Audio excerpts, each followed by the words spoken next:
Try this test. You wake up in Rome before sunrise, thirsty, with 1 copper coin in your palm. You step outside your insula and ask a simple question. Where does your next drink come from, and who pays to make it appear? In imperial Rome, water was not a background detail. It was a supply chain.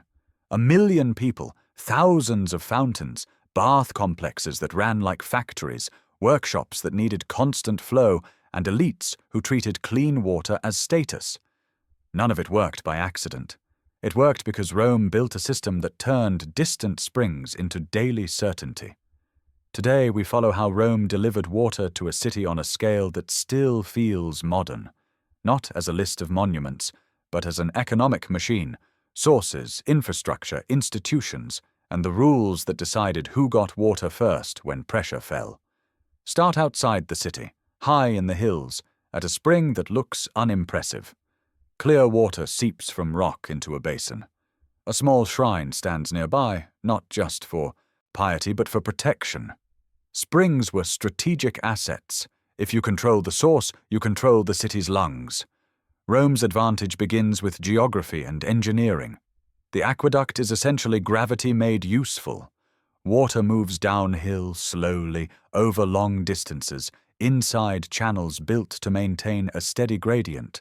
No pumps, no engines, just careful surveying, stonework, and relentless maintenance. But here's the twist. The aqueduct is not the hard part. The hard part is everything after the aqueduct. Getting water into Rome is only step 1. Keeping it clean, distributing it fairly enough to avoid unrest, and monetizing it without breaking trust. Those were the real challenges. Now imagine the first major scene of the day. A city fountain before sunrise. Women and children arrive with amphorae. Porters lift jars. A water seller waits with a cart. The fountain is a public good, but it is also a market. People with time collect their own. People with money pay someone else. This is where water becomes economics. Water lowers the cost of living and the cost of business. It reduces disease, yes, but it also increases productivity. Bakers, fullers, tanners, dyers, and metalworkers all need water. Bathhouses need water in bulk. Firefighting needs water fast. A reliable flow turns a dense city from a fragile crowd into a working organism. Rome built multiple aqueducts over centuries, not because the engineers were bored, but because demand kept climbing. A growing population, more baths, more fountains, more private connections. Water use rises the way energy use rises in modern cities, not linearly, but with new habits. Follow the water's path. Far from Rome, a channel runs along a hillside, sometimes open to the air, sometimes covered. Where valleys cut the route, arches carry the channel across. Where hills block it, tunnels are carved. The romance is in the arches, but the economy is in the line, a continuous corridor of stone, labor, and oversight. Maintaining that corridor was expensive. Silt accumulates, roots crack walls, storms wash out supports. Farmers try to tap the flow. In a world without modern policing, the aqueduct needed something stronger than guards. It needed legitimacy backed by law. Enter the institutions. Rome had water officials, inspectors, and a legal framework to defend aqueducts as public infrastructure. Water was tied to the state's image. A city that can supply water looks competent. A city that cannot looks cursed. Now the part most people miss. Aqueducts were also about inequality management. They did not eliminate inequality. They organized it. Public fountains and basins provided a baseline. But private homes, especially elite houses, could secure direct supply. Baths were open to many, but the best times and best facilities were easier for those with leisure and coin. So distribution mattered. Once water reached Rome, it entered settling tanks where sediment could drop. From there, it moved into distribution points, nodes where flow could be split. Pipes and channels carried it onward to fountains, baths, and some private users. Think of the distribution node like a central switchboard. Whoever controls it can redirect the city's comfort. In a drought or after damage, choosing where water goes is choosing winners. That is political power. At these junctions, the city used something like a quota system. Water was measured and allocated through standardized outlets, and pipes were sized to control volume. In the distribution chambers, you can picture a row of mouths, some feeding a public fountain, some feeding a bath, some feeding a wealthy house with an official grant. The engineering looks neutral, but it encodes a budget. Public water was officially free at the point of use, but never free in production. The costs were hidden upstream: quarrying stone, paying crews, replacing mortar, clearing silt, rebuilding arches after storms. Those costs were covered by taxes and by imperial generosity, which meant the water system was always tied to politics. If the treasury was strained, repairs slipped. If a new ruler wanted legitimacy, a new fountain appeared. And because water was valuable, theft became routine. Illegal taps, punctured channels, bribed gatekeepers, unauthorized pipes into gardens and workshops. Each siphon was small, but thousands of small siphons could weaken a neighborhood's flow. The state's answer was inspection and punishment, but also practical compromise. Allow some private benefit as long as the public baseline remained visible and steady. Rome's system blended public provision with regulated privilege. Public fountains were a visible promise to the masses. They were also propaganda, evidence that the empire delivered material benefits. A fountain in a neighborhood was a small daily reminder of order. Bathhouses scaled that promise. They were not just places to wash. They were social infrastructure: heat, exercise, conversation, business talk, and relief from cramped housing. To keep baths running, the city needed a massive, steady supply. And that meant water had to be more than adequate. It had to be abundant. Abundance changes behavior. When water is scarce, people conserve and pay attention. When water is plentiful, people build routines that assume it will always be there. Rome's baths and fountains trained citizens to expect constant flow. That expectation increased welfare, but it also raised the stakes of failure. Here is where everything quietly starts to break: maintenance budgets and political stability. Aqueducts do not fail dramatically at first. They leak. Pressure drops. A fountain slows. A bath closes early. People adapt, then complain, then riot if the stress continues. Infrastructure failure is often social before it is physical. To prevent this, Rome invested in redundancy. Multiple aqueducts meant that if one line was damaged, others could partly compensate. Redundancy is costly, but it buys resilience. In modern terms, Rome avoided a single point of failure.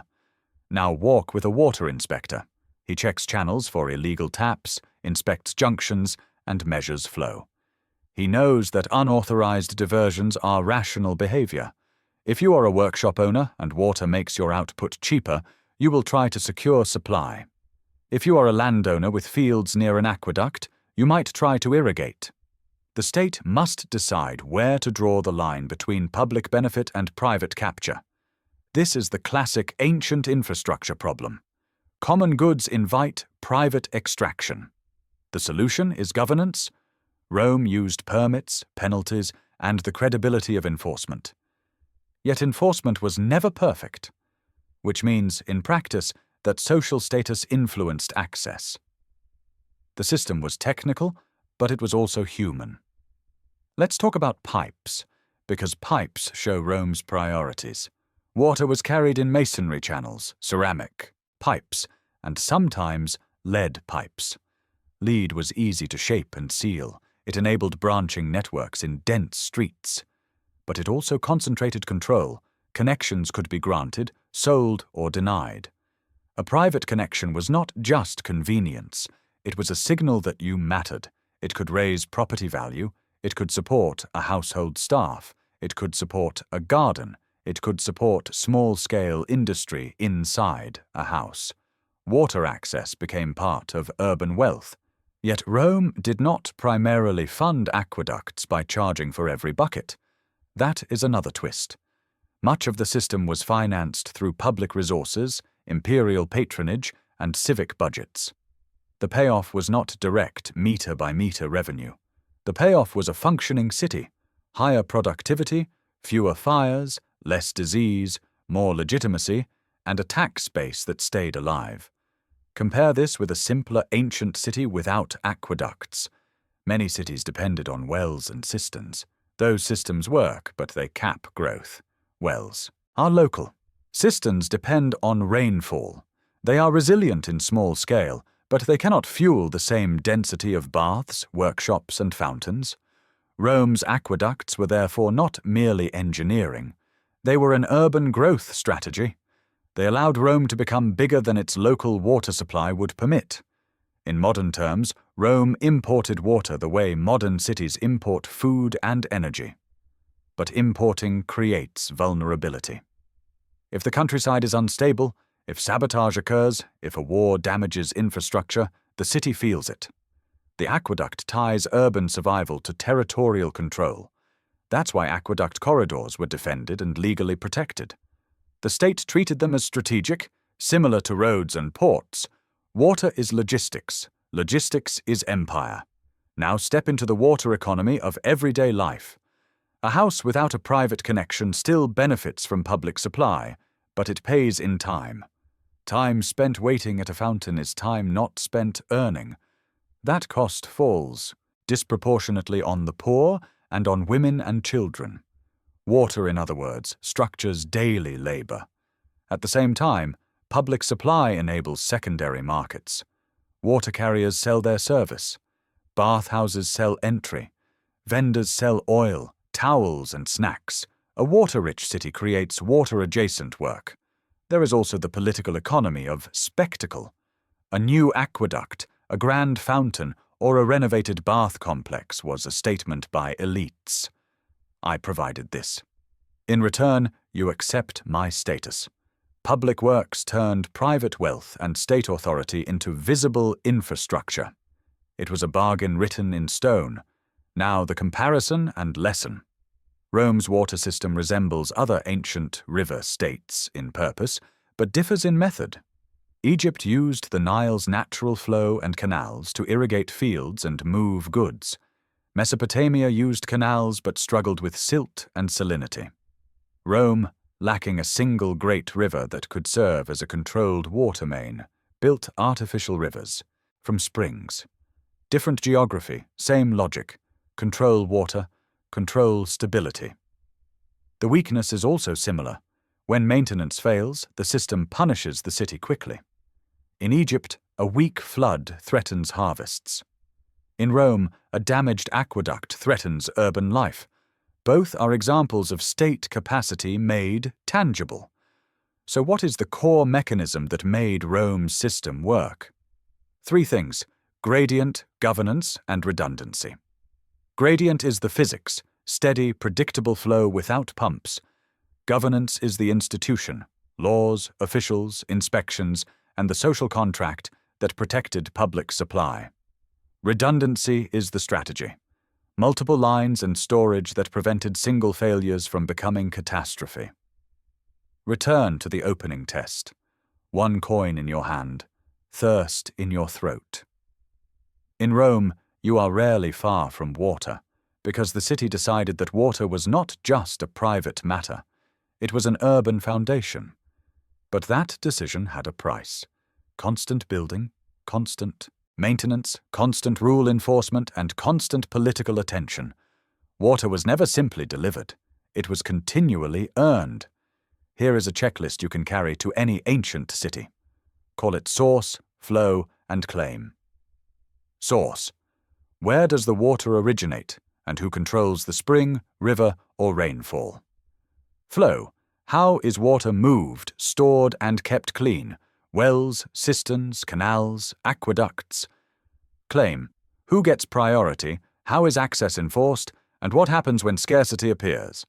Answer those 3, and you can predict how a city lives, its density, its health, its labor patterns, and its political stability.